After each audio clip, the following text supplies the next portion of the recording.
کربلا والے وہ شخصیت رکھتے ہیں، کوئی انسانیت رکھتے ہیں، مظلومیت رکھتے ہیں کہ 72 تھے جس میں بچے بھی تھے، بوڑھے بھی تھے، جوان بھی تھے، اور لاکھوں کے لشکر سے ٹکرا گئے اور گلے کاٹنے والے ہار گئے، گلا کٹانے والے جیت گئے۔ آج گلا کاٹنے والوں کا نام کوئی نہیں لیتا، اگر لیا بھی جاتا ہے تو نام تو ملامت کے ساتھ لیا جاتا ہے، مگر گلا کٹانے والوں کا نام تو ان کو سلام سے لیا جا رہا ہے، ان کا ماتم کیا جا رہا ہے، ان کے اوپر رویا جا رہا ہے، ان کا جلوس نکالا جا رہا ہے، ان کا علم نکالا جا رہا ہے، ان کا تابوت نکالا جا رہا ہے، ان کی سواری گلجنا کی شکل میں نکالی جا رہی ہے۔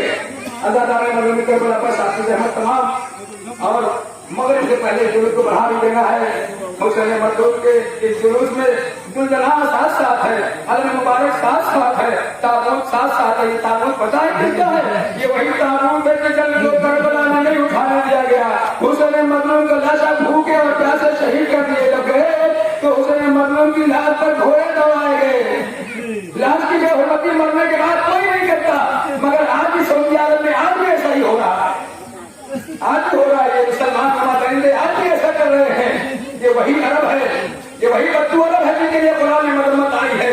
آج ان کا نام لعنت ملامت کے ساتھ لیا جا رہا ہے۔ حسین مردود کا یہ جناب جو آپ کے دیکھ رہے ہیں، یہ حسین مردود کی وہ سواری ہے جس پر سوار ہو کر حسین مردود کربلا تک آئے تھے، کربلا کا سفر طے کیا تھا، اور اس نے اپنے آقا کی قدرگاہ کو پہچان کر اپنے قدموں کو روک لیا تھا۔ اور بات شہادت حسین اپنی پیشانی کو اپنے خون میں رنگین کر کے خیمہ پہ جناب سکینہ اور تمام بیویوں کو سنانی کرنے کے لیے آ گیا تھا۔